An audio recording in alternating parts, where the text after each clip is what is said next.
Does a brand need to self-destruct to build a future? Please welcome on stage the panelists.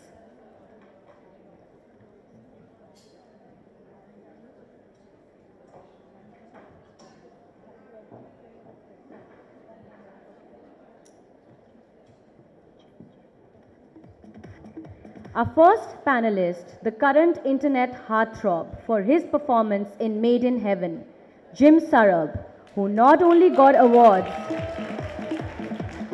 for his role in the film Nirja, but also made it to the 30 under 30 list of Forbes India for his contribution towards Indian theatre.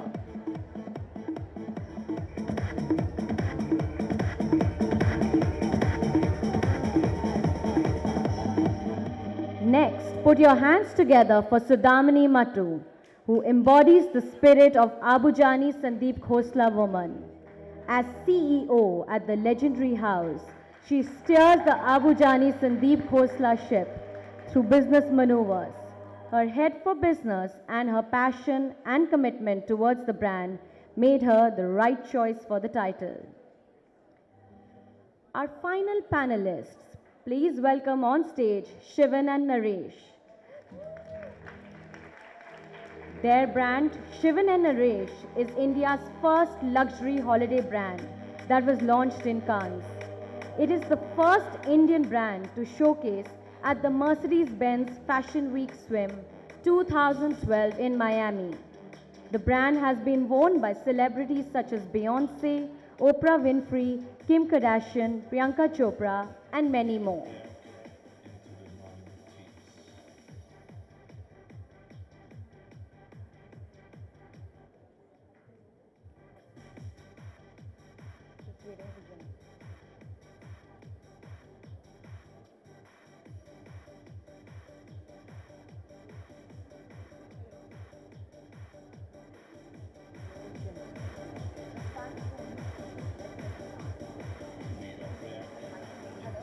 The mic is not on.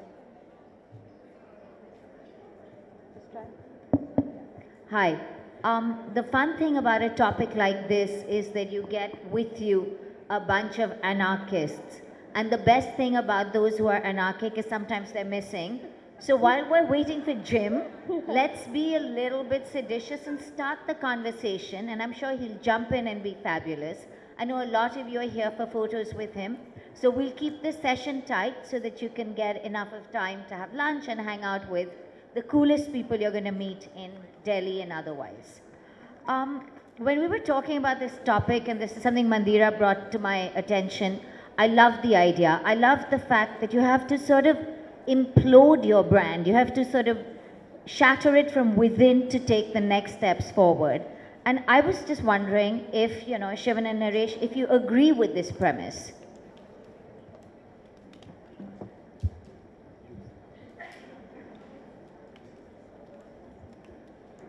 Do we need to implode our brand?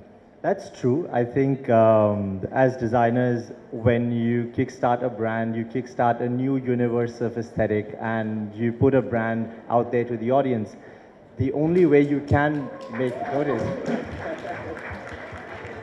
Jim, I said that we were going to be anarchic because this topic is a little like that, and we'll start without you and you'll race in and steal the show.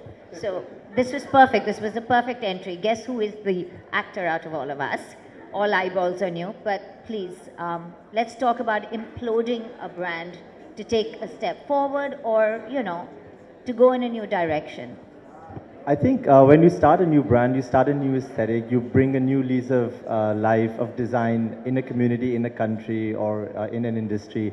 There is no better way, but you have to implode it because you need to get maximum eyeballs, you need to make sure you're being watched, you're being seen, because creativity is important, but so is marketing. And if you understand that balance of creativity versus marketing versus sales, I think that's what uniquely positions us to be fashion designers and not artists. And the better you understand that balance. Is artist a four-letter word in your mind because you just went, we're designers, not artists? Is that, are they different?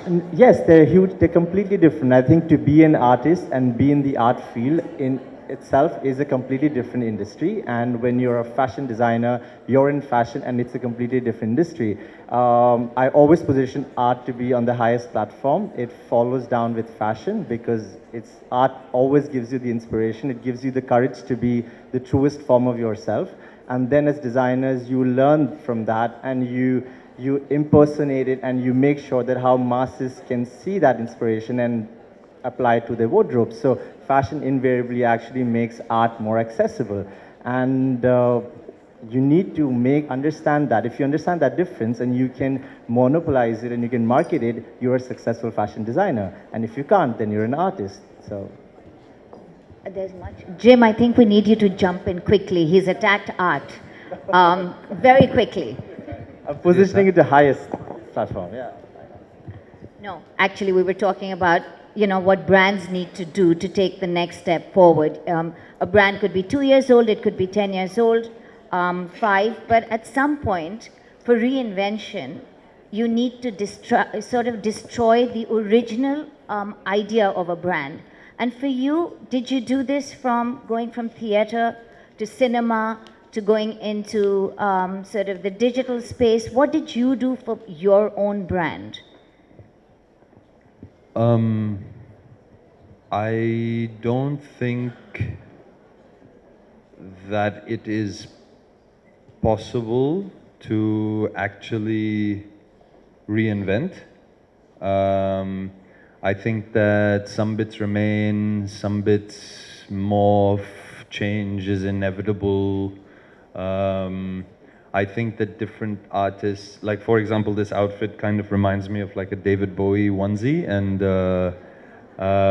over the course of his career, he went through what we would call massive reinventions, where for a while he was the Thin White Duke, for a while he was Ziggy Stardust, for a while he was Aladdin Sane, and each album came with a new look and a kind of new musical style, but you always feel it's David Bowie all the way through these quote-unquote reinventions.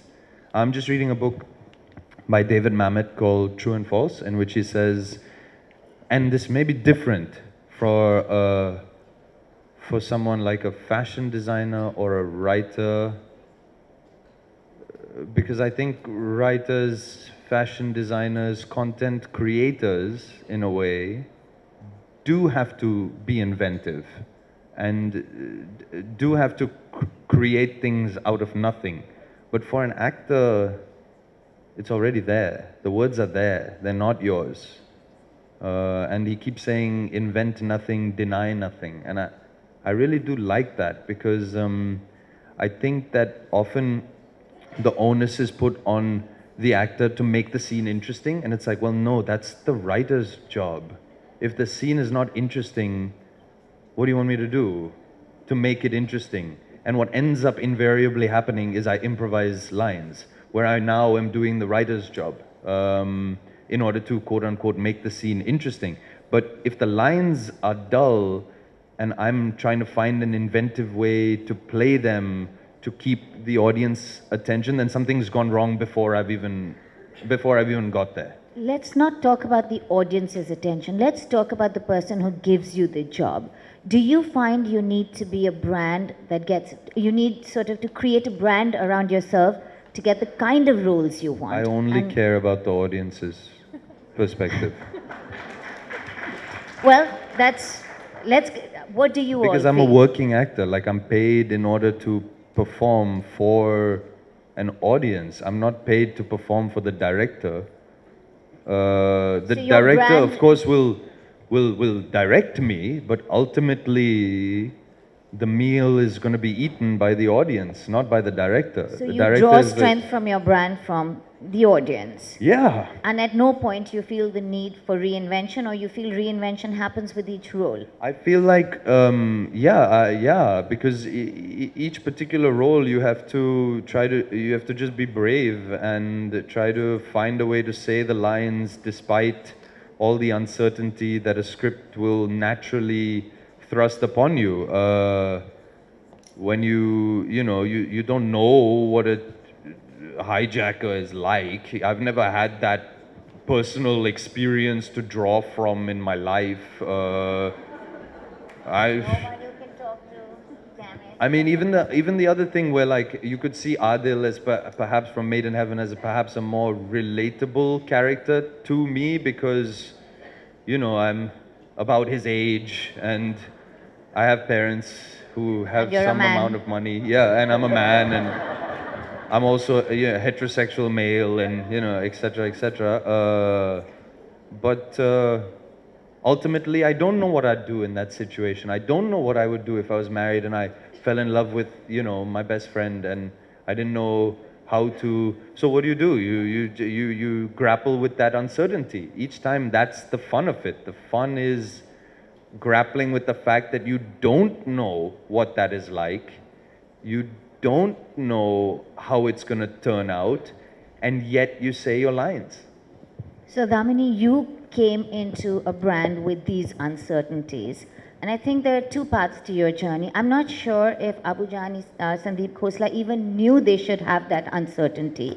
You brought in the uncertainty, then you forced them to destroy some of how they were seen, and then you took the next step forward. Could you sort of talk about your journey a little bit? You moved from Delhi to Bombay, step one. I Yes. did step one, big step. Moved from Delhi, moved to Bombay about 8 years ago now. I think when I joined Abu and Sandeep, they were in a phase where they were so busy catering to their clients and running an organization that they're not necessarily good at, that they had no time to figure out that there was a part where you had to reinvent. You had to sort of reassess, see where you were at in that spectrum. They were at 25 years back then. It was pillar to post. There was a lot of activity. The brand existed, but I don't think it had the reach that they wanted, but they didn't have time to think back and say, oh wait, something needs to change. I think the biggest step they took was to allow someone to come in and say, guys, I think we need to relook at this again. You do what you're good at, you create, keep creating, dream, reinvent, take a step back, see what you want to do with the brand, what does that mean to you, but let the rest of us come in and tell you that yes, some things change because the world changes. Change is, you know, the biggest constant, So you do have to you reinvent. walked in with Excel sheets, production. This was the best introduction I got. She said, I understand production and scheduling. And I was like, I can't even spell those words. No, but it wasn't a concept that was, they didn't understand that. They didn't understand why, and not just them, even, you know, the 100 people that worked for them, because they were ready to, oh, we like something, we think it's beautiful, let's just make it. And luckily for them, there was always an audience who wanted it. So, but then there came a point where you had 200 people on your payroll, now we're at 500 people, and you're responsible for these people. And in that sense, you actually don't have the luxury to self-destruct because you're responsible for a lot of people. But you want them to grow with you. You want the craft to grow. You want the business to grow. And hence enter Excel sheets and with me. But you also did brand extensions, right? Whether it's Gulabi or... Gulabo, yes. Gulabo, then you did... There was a bit where they curated other brands as well, Veranda being one of them. There were weddings. I mean, suddenly you saw a whole bunch of things happening that didn't look like it was organically part of their universe. It felt they had to reach out and hold hands with more of the world. I think we also understood that somewhere you cannot necessarily do everything on your own. So they couldn't necessarily run the business on their own. They needed someone like me. We have actually a much larger bunch of younger people who've come in, brought in a different perspective, brought in a younger, sexier perspective, like you were saying. We also realized that we had to increase our target audience. There were many more people out there in the world today who were shopping, who were not there when they started. Money was changing hand, generations were getting added on, and for that you had to collaborate. You had to understand that it's a collaborative space. Fashion, art, media, theater, everything goes together. It is something that gets clubbed together. And the more you use it to your advantage, the better it is for everybody. So, brand Shivan and Naresh, from the day I remember it, and I'm going to spare you my favorite story about my swimsuit. It's been a brand that had to create the market. There was none.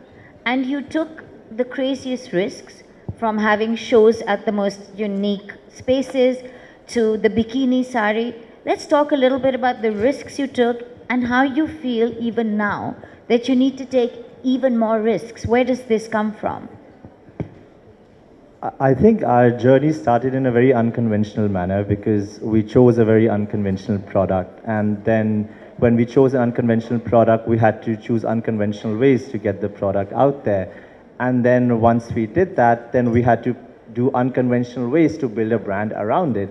And this entire journey of unconventionalness, we had to create something out of nothing. But this journey's been pretty great. I think it didn't start from a very fashion perspective. It did not start from a very business perspective. It literally started, we both were studying in Italy and we decided, okay, we have to start a brand. What should we do? We're losing And them. Shivan was... We're losing them. They're all... They're leaving. Where like is everybody flies. going? I promise, I've been told no more than 10 minutes. And look at this panel. I'm going to have to cut them short. They're just getting up and leaving.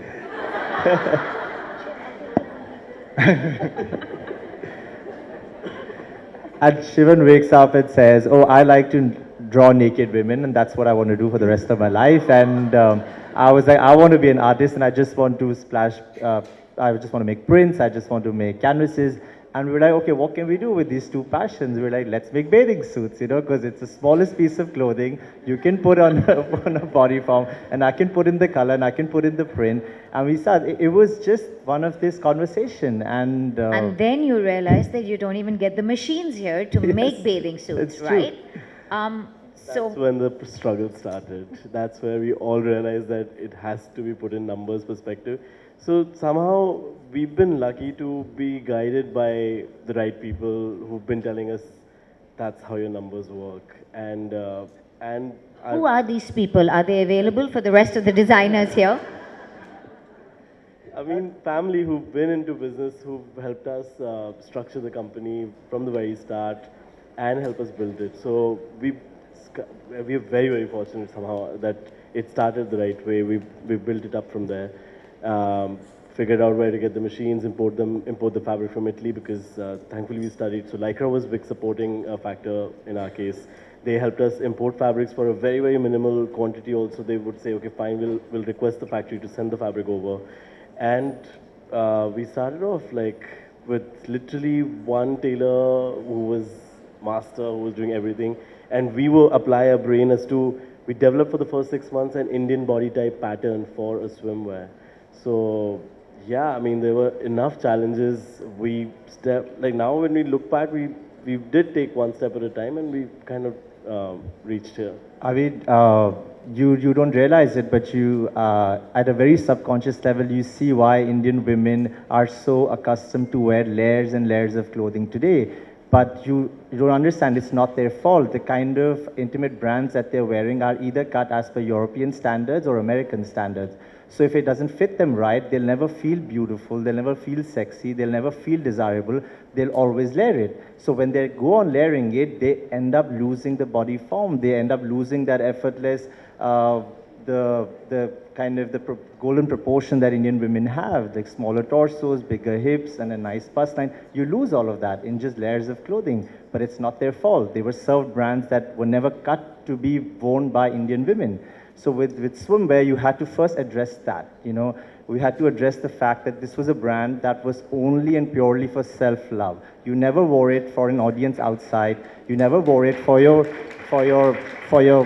relatives and for your husband and for your boyfriend, but you wore it because you wanted to feel good in it yourself. You could face the mirror in yourself. And that was the biggest challenge, that So waking up to reality was your biggest act of anarchy. Isn't that surprising? I mean, and we've talked about this. You've talked about how women's bodies here are different. The bikini sari looks naked, but is incredibly flattering.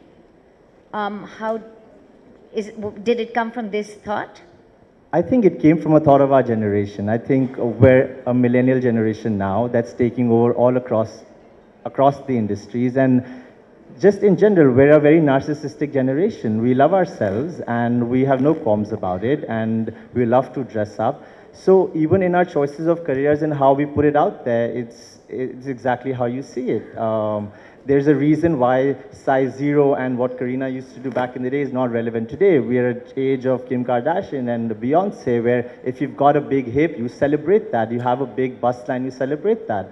You know, you may not have a big waist, but you have beautiful shoulders, you celebrate that. So when you're celebrating so much of self-love, a brand that celebrates self-love had to be successful.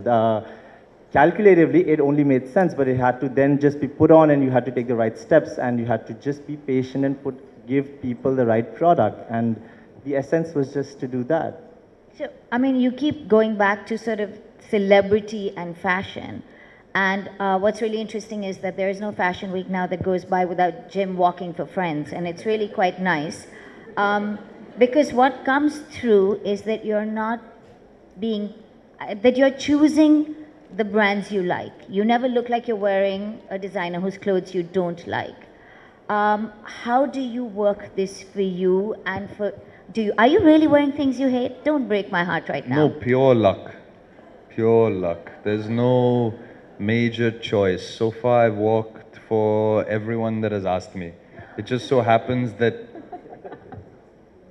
the clothes are also cool. I don't know. But how do you work sort of, you know, the fact that you agree and the fact that, you know, fashion and celebrity go hand in hand. What is your opinion of it? Do you think it's overhyped or do you enjoy it? You do love clothes. Fashion? I do love clothes because I just like things that are pretty, you know. But in my own personal life, I wouldn't wear this outfit, for example. Let me explain. Not because I don't think it's incredible, but because I don't like to have the focus of my attention being worrying about nice things. I wouldn't like it to get caught on something. I'd be worried petting a dog. If I see a tree, I would not climb it in this outfit. You may not be able to climb it in this outfit. I may not be able. No, it's very stretchy. It's perfect. And so because my focus of attention would then go to safeguarding the nice thing that I have on, I wouldn't like that. I would much rather wear things I don't mind being destroyed in case it so goes that way. For all he said, he's a beautiful clothes horse, and what I find with the four of you sitting here is that to get the message of fashion or change across, you need a community of like-minded people, a collaboration. And, you know, let's talk about the fact that you've actually been able to use, Abu Sandeep have been able to use some of the most powerful names to collaborate with and spread their message, from being designers for much older people to dressing Priyanka Chopra, for being at the wedding, the several Ambani weddings. I don't know which one was what, the pre-wedding, the post-wedding, the now I'm bored wedding. But how did that happen? And can you tell us a little bit about designing the whole image? So I think with Abu and Sandeep, they've been lucky that their craft has been the biggest USP. So a lot of Priyanka, Ambani's, Bachchan's, Sonam have all been for the love of the clothes. I think it's always started at the level of the clothes. So even the Ambani wedding, I think we did because we've been dressing Mrs. Kokila Ben Ambani when she was shopping for Neeta Ambani, who was going to be her daughter-in-law. So I mean, it sort of goes, and we just, you know, it's 3 generations that they've liked the clothes, they've wanted the clothes, we've dressed them all over literally 25 years. So I think it's all culminated into this.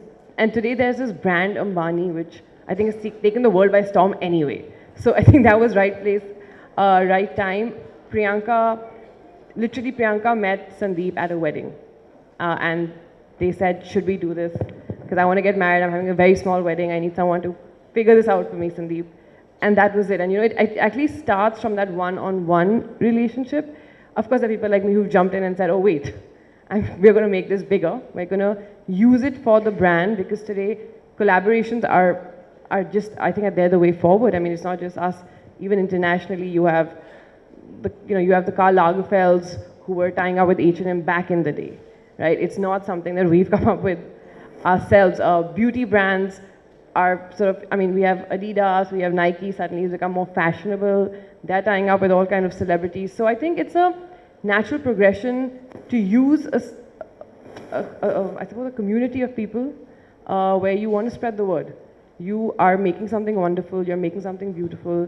People appreciate it, everyone's just Did promoting you see it. a direct result of doing the Ambani wedding or Priyanka's wedding into sales? Because I remember that my friend Bibu Mahapatra dressed Michelle Obama, and he says there's a direct effect when you dress the First Lady on your business, and it's in economic textbooks. Did you find this happening? 100%. We've seen that change come in over the past few years. So Ambani and Priyanka Chopra happened this year, but we've been dressing a lot more celebrities. We used to not do it so often. And we see that. We see You people... have to tell everybody why you wouldn't dress celebrities. This was very funny. I can't... Say Apparently, if you post it on Instagram, it's copied. It is. That's But why it's they would true. not want to dress we celebrities. actually stayed away from it from the longest time because celebrity would wear it, but before we knew it, we saw 12 copies. And people proudly said it was Abu Sandeep, and we'd go back and be like, but we didn't make so many of these. How has this happened? And so we actually were very anti it. As a brand, we were very private about our clothes. We didn't want the world to see it because we felt that large sections of Delhi, Mumbai, and of course around the country were just copying it and making a lot of money off it. I think that also pinched a bit because you were like, you know what, we are putting this together, we're using our brains. But then the tide turned. I think social media suddenly became something that you embraced. So now our thought is put it out there and own it before somebody else says it's theirs. So we've changed our thought. We're saying, forget it. If this is the way forward, let's embrace it. And we are a bit picky, we're a bit choosy. Mohit knows that we only like to dress some celebrities. Mohit hates us for this because sometimes we don't give him clothes. But Will you dress Jim? of course we will. We would Just love taking to care of you. 100%. I think you met Sandeep recently also, and he came back saying, we must dress Jim at some time.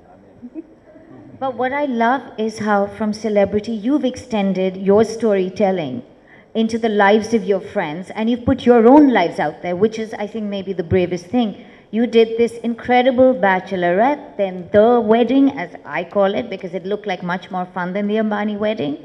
And I was actually invited to that and not the other one, so slight sour grapes here. But what made you do that? Did it start as something emotional and then become strategy, or was it pure emotion? Just the way it spanned out, I think. I feel that, and now when I look back, yes, you can put it in terms of strategy, but you do have to understand that there's a big shift in how, in the last 10 years, our industry and our society has changed drastically. We've literally gone from 10 celebrities that you could count on your fingertips today to influencers, celebrities, artists. Everybody is a celebrity today because the camera is in everybody's hands, so it's just put focus on everybody. So that means that that many ways of how you can get the brand out there, and there are that many more strategies and business opportunities that you can explore. So for younger brands or for newer brands like ours that are 9 years into business, how do you do that?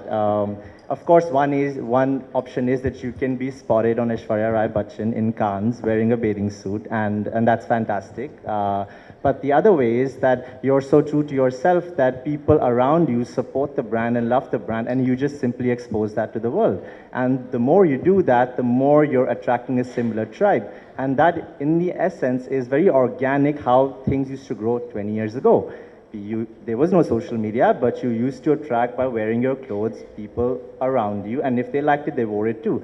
So in a sense, it's the same thing, but with social media, it's just become much faster. And if you know how to be really true to yourself, you see that working even today.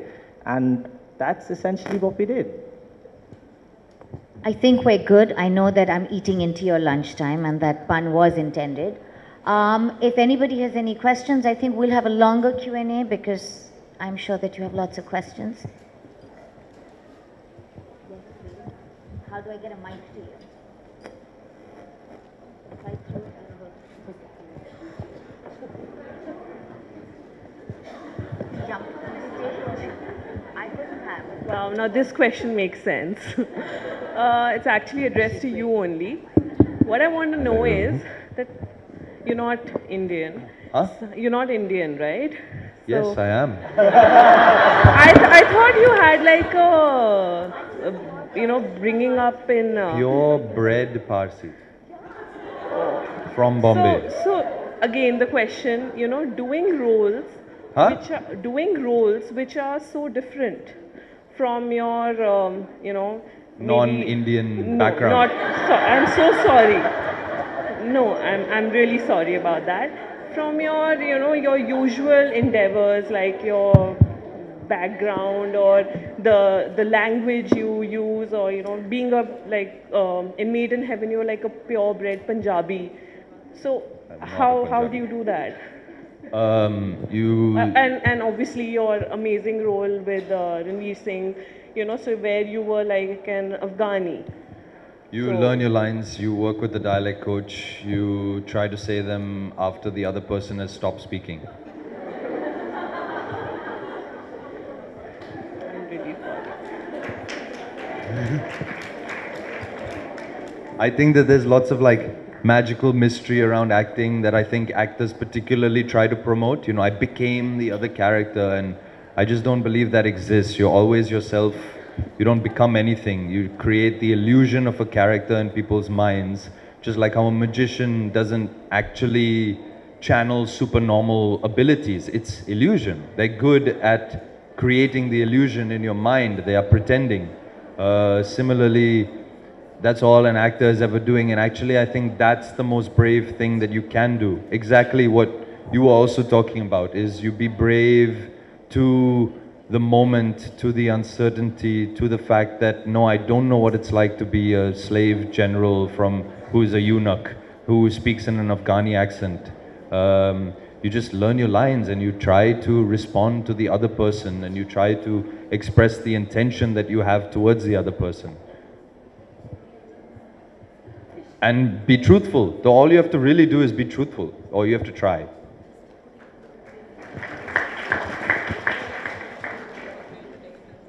Okay, my question's pretty straightforward. How does Bollywood influence fashion?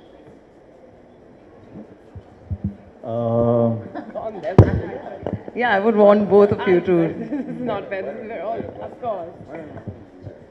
How does Bollywood influence fashion? I think this question needs to be, it needs to change. I think this question has been asked for last 20 years to our fashion industry. I think it needs to change today. I think, No, I absolutely, really believe it's a symbiotic ecosystem today. I think Bollywood really helps fashion, but I really feel fashion really helps Bollywood today.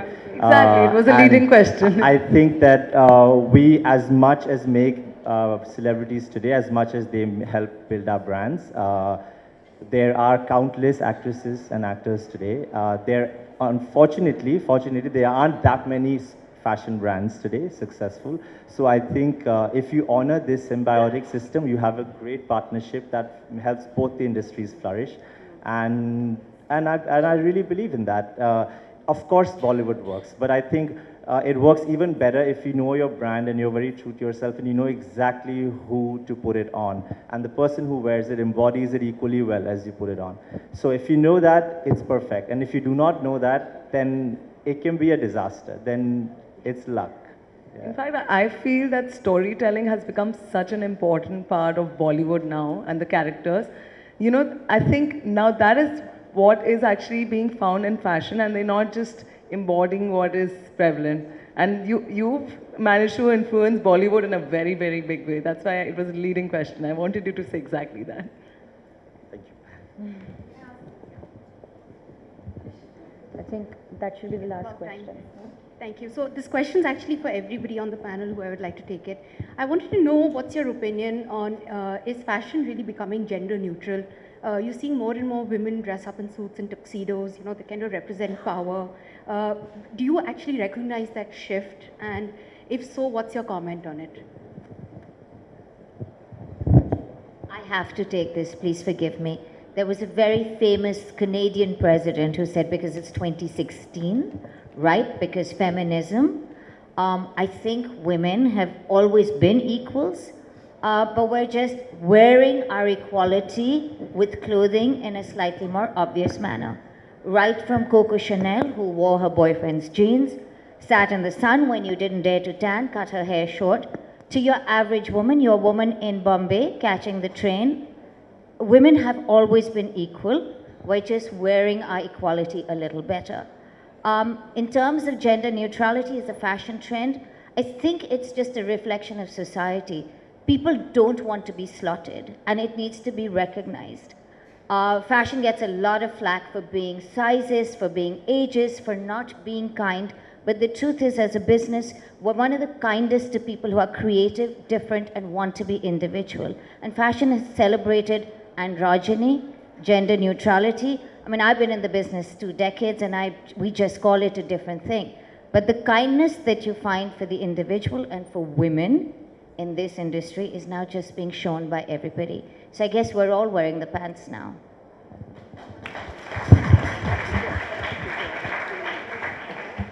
I don't know about women wearing pantsuits and stuff and jeans. I of course do it, wear whatever you want. For me, it's always been like, you go into a shop, you look at all the men's clothes, black, gray, green, blue, and then you look over at the women's section, it's like colorful and gold and this and that. I'm always like, what's going on over here? Why is there none of it on that side? So frankly, I'm really glad that that's an ongoing trend, because I get to wear more interesting clothes. I think that's... Thank you for that. We're mostly women sitting here, and we loved this discussion on fashion. Thank you for that insightful discussion. May I now invite Ms. Karishma Bedi, Vice Chairperson, YFLO Delhi, to give the vote of thanks.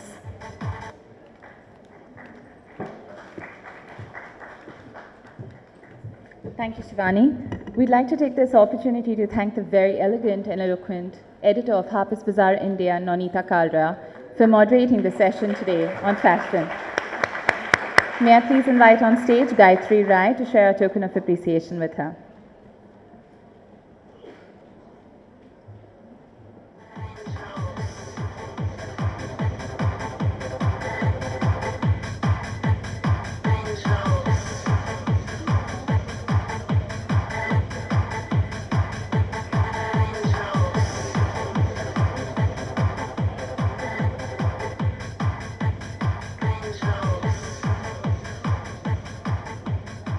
We thank the eclectic and the accomplished Jim Saraf for bringing his dynamic energy here, and we also thank him for being Indian. Round of applause for him, ladies. Come on.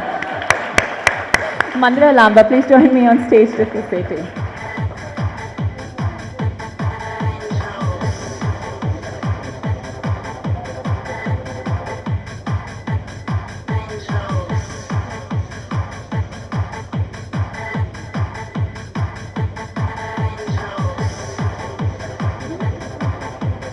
Lady in charge and multitasker, Sidamni Machu. Thank you so much for sharing insider insights with us. Yashodhya, please join me on stage for a token of appreciation.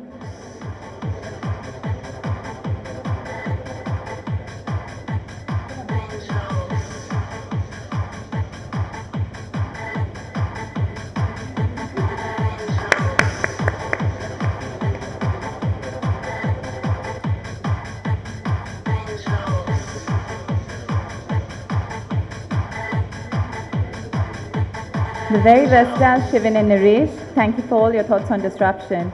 Ridhima and Gayatri Rai, may I please have you on stage? Gayatri Reddy, sorry, may I please have you on stage to give them a token of appreciation.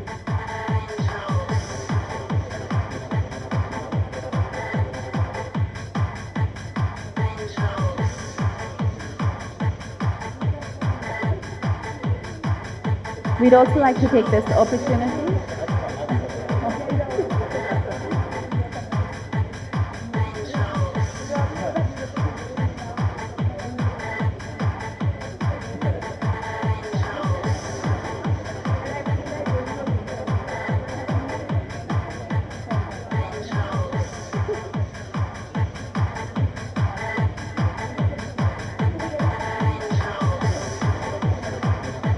We'd also like to thank the designers who have graciously dressed some of the ladies present here today. I'd like to invite on stage designer Shweta Kapoor from label 43188, designer Anand Bhushan. Please join us on stage. I'd also like to call Bahar Rothki and Divya Jain to come up on stage and give a big token of appreciation, please.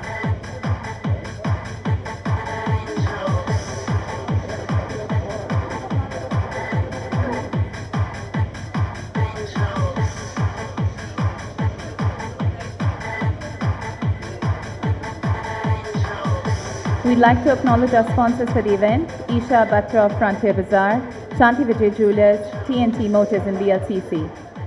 A special thank you to Anuja Gupta of Apartment 9 for this wonderful setup, and to the entire team at Lalit Hotels.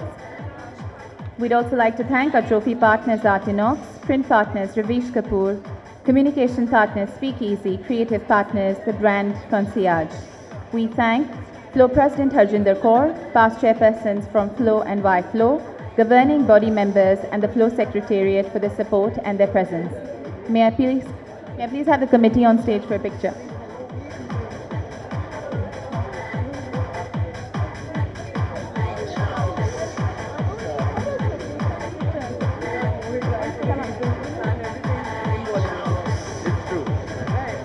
It's true.